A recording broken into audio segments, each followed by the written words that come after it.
I once brought the house down at a conference when I said only a sociologist would believe that 70% of kids being born out of wedlock in a community is not a bad thing in terms of development. Only an academic sociologist could. Wanted to mention the work of Ronald Ferguson, who's an economist who teaches at Harvard at the Kennedy School, and who has launched a movement nationwide, and it actually has some influence in Latin America, called The Basics, in which he is trying to develop knowledge in parents about the things that they do in the first 5 years of life that have long-lasting consequences for the neurological development of their children, for their development of their cognitive capacities.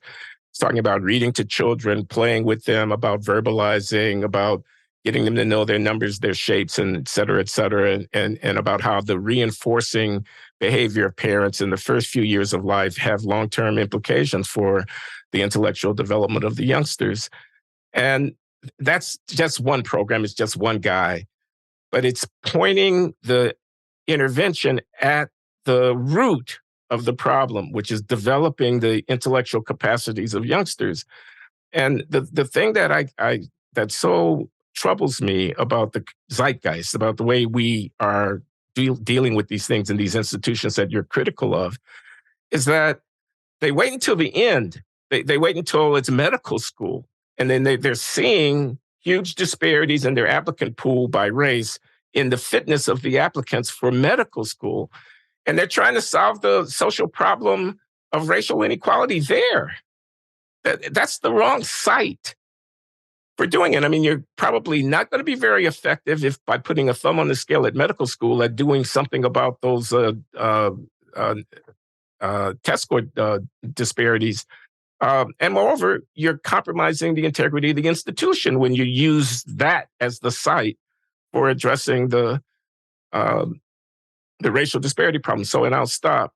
If we're really concerned about racial inequality, affirmative action and racial preferences are exactly the wrong way of trying to redress the problem. They're cheap grace. In a way, they let us off the hook because the real problem is a lot harder. The real problem is single-parent families.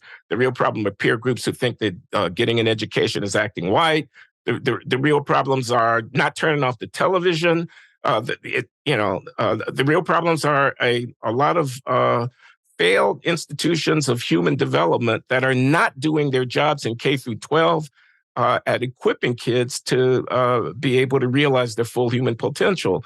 And we divert ourselves from this monumental task. It's a generations-long task of redressing the consequences of our history. And if you, I don't mind saying that America has a history of racial exclusion and discrimination, some of which surely has had long-term effects that we can see the consequences of in our current day. But if we're determined to redress those consequences, admissions policies at elite colleges, universities, and professional schools is the wrong place to be trying to do it. End of soliloquy.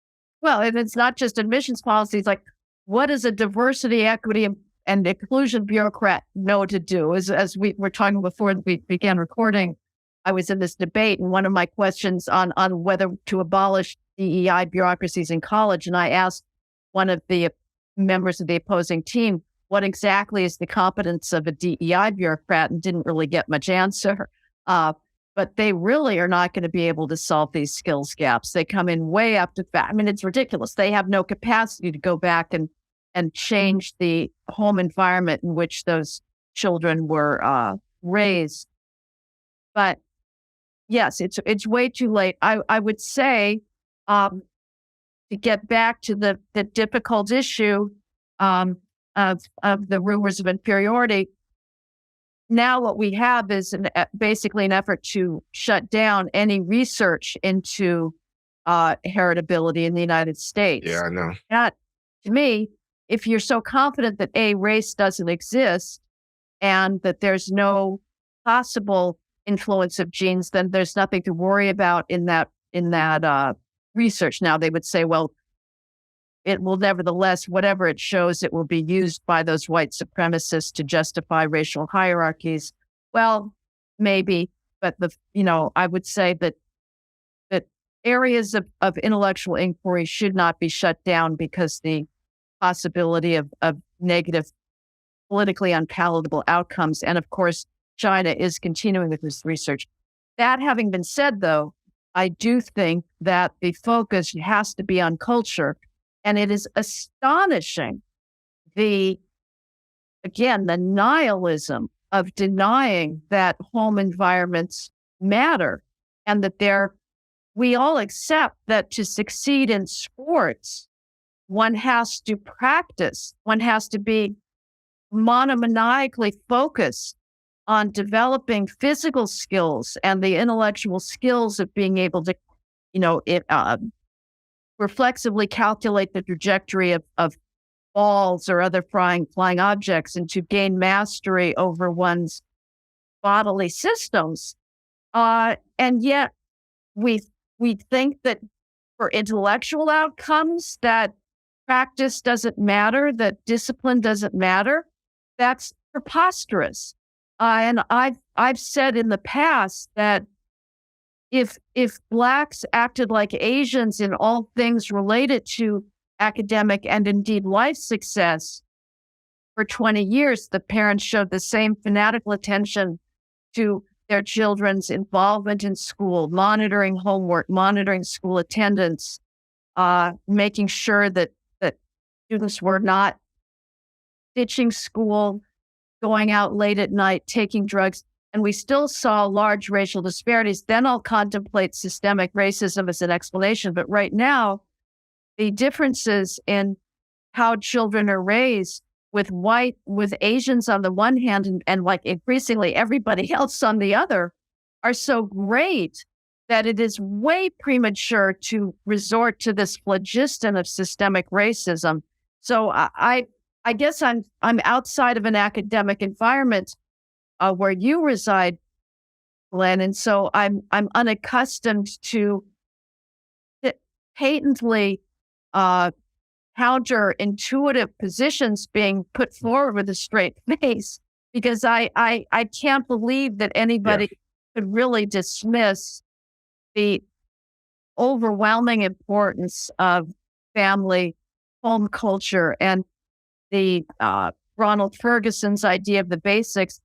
He's just reinventing the wheel. I mean, we've been doing this. Used to have the no excuses schools to try and use school environments to develop those habits of deferred gratification and self-control that kids aren't getting in their home environments, and an understanding that you do need to surround children with vocabulary-rich environments. So all of this to me is so patently obvious that I can't believe that there's people who could deny it. But that's because I'm not in a university, and so I'm not confronting on a daily basis.